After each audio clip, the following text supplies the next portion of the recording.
مساء الخير والسعادة على كل متابعيني الكرام في كل مكان. جبت لكم النهاردة الطبق المصري الشعبي الأصيل اللي انتوا شايفينه ده، أجمد طبق كشري على الإطلاق. كل ده في خطوة واحدة. وعايزة أقول لكم شوية الرز كده مع العدس مفلفلين وعاملين دويتو رائع. شايفين ولا رزاية ماسكة أختها تقريبا كده متخاصمين.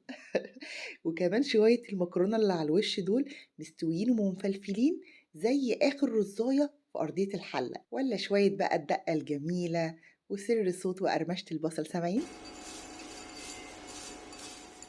شوية بقى الصلصة الجميلة، شوية بقى الهريسة اللي هتنقلها في حتة تانية حاجة كده مشطشطة جميلة. كل الأسرار دي هنقولها خلال الفيديو. يلا بينا نبدأ.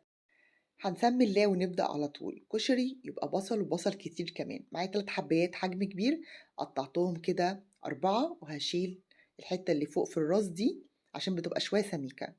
وطبعا أنا محتفظة بالجذر بتاعها عشان بثبته بين صوابعي كده عشان أعرف أقطع بسهولة. وهبتدي وأنا بقطع كده أرقها قد ما أقدر. أنا عايزاها شرايح رفيعة جدا بالشكل اللي انتوا شايفينه ده كده. اوكي، وهكمل بنفس الطريقة. طبعًا لو أنتِ ما بتتحكميش في التقطيع بإيدِك، عندِك القطّاعة اشتغلي بيها، ما تجازفيش بأي حاجة. مهم جدًا إن أنا أبدأ بالبصل، هاقول لكم ليه، لإن أنا باستخدم كمية الزيت اللي خارجة منه باطعّم بيها باقي الأكل، وبيفرق جدًا، جدًا في التيست بتاع الكشري المصري. فضّيته في حاجة كبيرة واسعة ومعلقة من أي نوع دقيق عندنا. المعلقة دي مهمة جدًا، هي والإضافة اللي أنا هازوّدها كمان دلوقتي بيفرقوا جدًا في لون وقرمشة البصل. المعلقة التانية اللي هي النشا. وبابتدي أفصّص كده البصل كلّها من بعض بالشكل ده كده، لحد ما كلّه يبقى شرايح رفيّعة. وده الحمص غسلته كويس وحطّيته في مَيّة مغلية وضِفت له معلقة من السكر. ما باضيفش ملح لإن الملح بيأخّر تسويته وهو بياخد وقت في التسوية، فالسكر بيسرّع الموضوع ده. شايفين؟ هاسيبه بقى على نار هادية. تعالوا بقى نجيب حلة كبيرة أوي اللي هنشتغل فيها.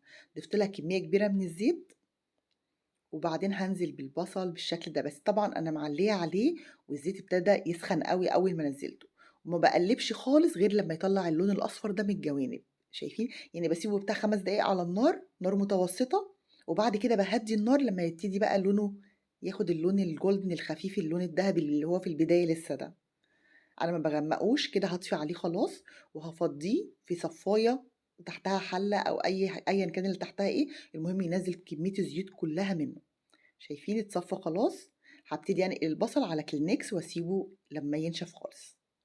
هاضيف بقى الزيت اللي أنا صفيت منه البصل، وهاضيف منه شوية، وهاسيب الباقي أقول لكم هاعمل بيه إيه. في حلة على النار هابتدي أنزل ببصلاية مفرومة بالشكل ده كده. عرفتوا بقى أنا بابدأ بالبصل ليه؟ عشان أنا باخد الزيت اللي بيخرج منه وباطعم بيه الأكل زي ما قلت لكم. وأول ما لونه هيبتدي يصفر كده هانزل بأي قوطة بقى فريش. عايزين تنزلوا بصلصة، بس القوطة الفريش بتفرق جدًا بصراحة. ممكن تضيفوا لها معلقتين صلصة بتعزّز اللون. وبعد كده هادّيها الإضافات اللي هو معلقة من الفلفل الأسود، ومعلقة من الكمون أو نُص معلقة حسب ما أنتم حابين بقى، شوية من الكزبرة، وبعد كده شوية من البابريكا المدخنة بتدّي تيست حلو أوي، أوي. وبادّي الملح بقى. المكعب ده بيفرق طبعًا في الطعم جدًا. وتعالوا أقول لكم سر من أسرار كشري المحلات. معلقة العسل دي هو يفضل إن هي تبقى عسل أسود، بيعزز اللون الغامق بتاع الصلصة وبيديها تيست فظيع. ما عنديش هدي عسل أبيض وغطي عليها على النار متوسطة تستوي براحتها. حلة كبيرة حطيناها على نار ونزلنا فيها بكمية الزيت اللي صفيناه قبل كده من البصل. ممكن نزوده لو حابين. وبعد كده هنديها كمية كبيرة كده محترمة من الشعرية. الكشري ده بيحب الشعرية كتير. أنا بضيف كمية الشعرية بتبقى قد كمية الرز. على فكرة بيفرق جدا في الشكل وفي الطعم كمان. وأول ما يبتدي يصفر حاجة بسيطة، أنا مش هحمرها قوي. هبتدي بقى أنزل بالإضافات بتاعتي اللي هي عدس. الكميات أنا سايباها مفتوحة زي ما انتوا حابين. وهقلب بقى عشان أنا عايزة لسه العدس ياخد تحميرة كده مع الشعرية تاني. وبضيف طبعا المكرونة الصغيرة دي أساس الكشري.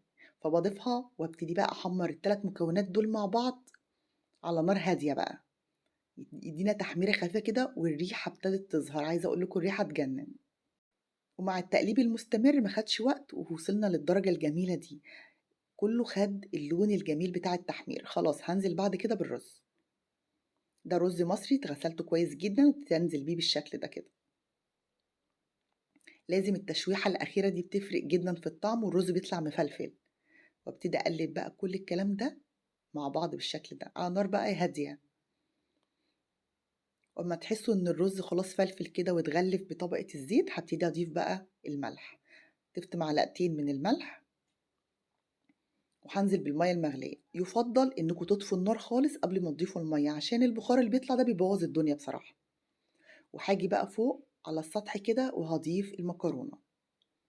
أنا ضايفة كمية بسيطة كده كمان من المكرونة قد الكمية المكرونة الصغيرة، بس على الوش من فوق لإن هي سباجيتي وبتفرق جدًا في طعم الكشري. وضفت لها شوية من الزيت عشان تفلفل، وهاحاول إن أنا أضبط المَيّة بتاعة السطح، يعني أنا هاضيف مَيّة كمان، مَيّة مغلية، المهم إن هي تغطي السطح أكنِّك بتعملي رز بالضبط. تعالوا بقى أقول لكم على سر دقة المطاعم اللي كلنا بنبقى هنتجنن بيعملوها إزاي. كمية محترمة من الليمون، يعني أنا الليمون ده أحجام كبيرة فأنا استكفيت ب4. عايزين تزودوا، كل ما تزودوا ليمون كل ما يبقى أفضل طبعًا. هاحاول أخرّج البذور أو ما تخرّجوهاش، هاقول لكم ممكن تتخلصوا من البذور بعد ما تعصروا الليمون كله إزاي. حلة بعد كده على نار متوسطة، وهاضيف لها كمية محترمة كده من التوم، يعني بتاع راس توم كده مثلًا، لإن الدقة دي هي أساسها التوم. وطبعًا اديتها شوية من الزيت اللي أنا قبل كده صفيته، يعني أنا باحاول أوزّع الزيت بتاع تصفية البصل على كل المكونات اللي باشتغل فيها بعد كده، بيفرق جدًا في التيست.